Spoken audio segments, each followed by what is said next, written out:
especially, if, well, I was going to say especially if,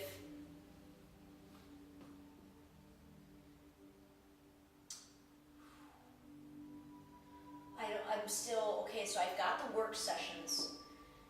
Given what happened today, so amazing. And had I not had the flexibility of my life, of my schedule, today,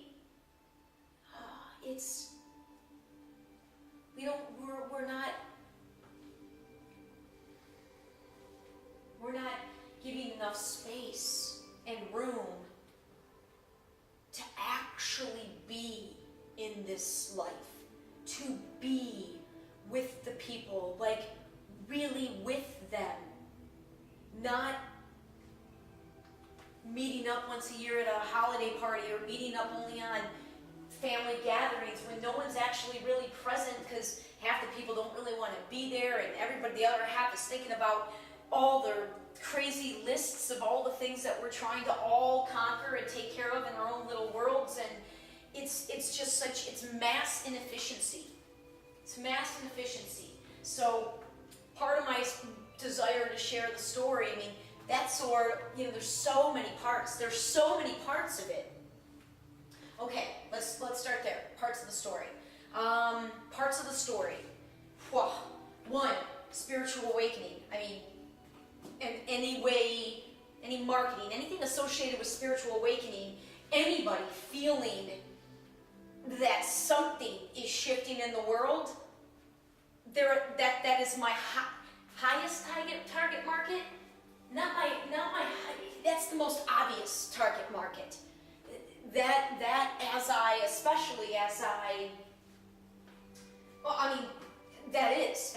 The story is, that is essentially what this is.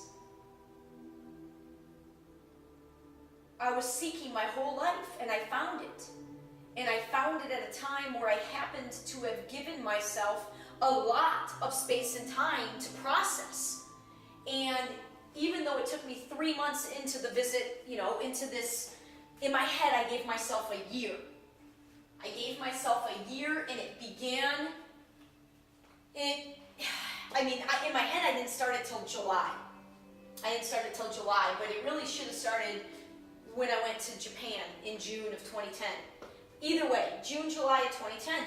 And it took me until September to get rid of the enormous first cleanup, first round of release in that letter to my dad. I feel like that was like 99% of the release that I had to do. Maybe not quite that high, but it was a big chunk. And then I was just wide open. My heart was wide open for love. It was just wide open. Doors wide open. Open 24/7. And I devoured everything I could. And all I could see were the same messages. The same messages. Unconditional love, no judgment, the understanding and the belief and the knowingness of the oneness that we're all united together, and the concept of surrendering, faith, belief, and I couldn't go back. I could not. I had the space to immediately begin to implement it. And for me, oh my God, it had to go to self-discovery, because most kids go through, I was an adult kid. And while that gave me tremendous skills that have allowed me to be where I am today and who I am today, it also had some there's positive, negative to everything. Right? It's how you view it. But certainly not having the time to play as a kid. To play, to be worry-free. We're supposed to be Worry, fear, anxiety, and guilt, the four real horsemen of the apocalypse. That's it, the apocalypse, the ending times of this crazy world of poverty consciousness, of this foundational belief of lack. And because we believe in lack, that creates a competition for everything.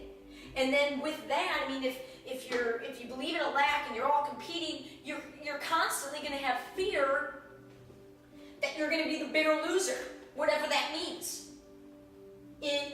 It's unbelievable, the shift. Everything has to shift if any one of those are the three primary areas that I've kind of labeled the old game and the new game. Lack or poverty consciousness versus abundance. Competition versus cooperation. Fear